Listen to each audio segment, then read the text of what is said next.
Hey, family and friends. Well, I haven't been on in a little bit of time. It has to do with just life sometimes happens. It's not that I have stopped wanting to bring videos out, stop releasing encouragement. It's just life.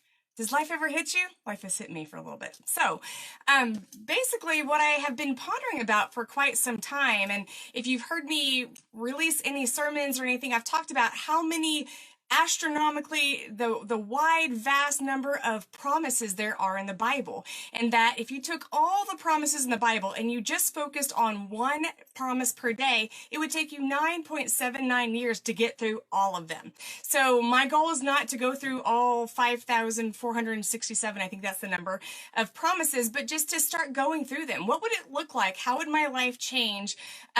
What would my thought process, how would my thought process change if I just took one promise a day and just focused on that, read the promise, found in the scripture what the promise is, and then actually responded in prayer or whatever to that? So I thought I would start doing that and see what would happen. So I actually started yesterday, so I'll probably be making 2 videos today because I forgot to do it yesterday.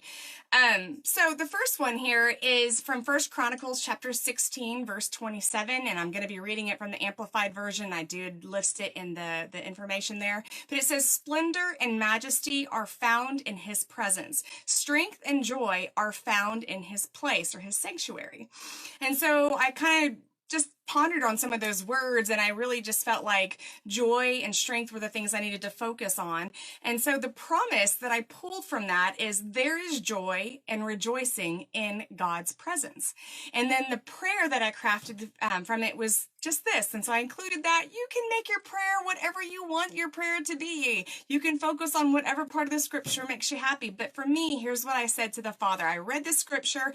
I made a promise, or I found God's promise, and I declared that. Candace, there is joy and rejoicing in God's presence. And then here's the prayer that I said. Father, I thank you that one of the things that you promised I'd find in your presence is joy. I desperately need joy in my life right now. I choose joy today. I choose today to abide in your presence. I choose today to step into you and receive your joy.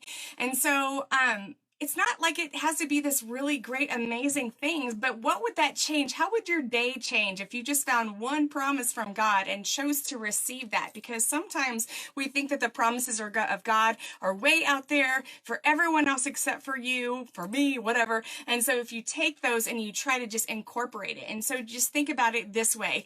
If someone gives you a gift and you just take that gift and you set it on the shelf, or you set it on a table, you store it away in the closet, put it up in the attic, something like that, you still own that gift. However, you're not using it. You're not receiving it fully. You're not getting the benefits from it or anything. And so a good practice is to find the things that God has said about you, that he has said about all the people that have chosen him, and make it yours. Take ownership of it. And so that's what I did. This was the one for yesterday. I say to you, just as I say to myself, there is joy and rejoicing in God's presence. Blessings to you today. Have a great day. We'll see you next time. Bye.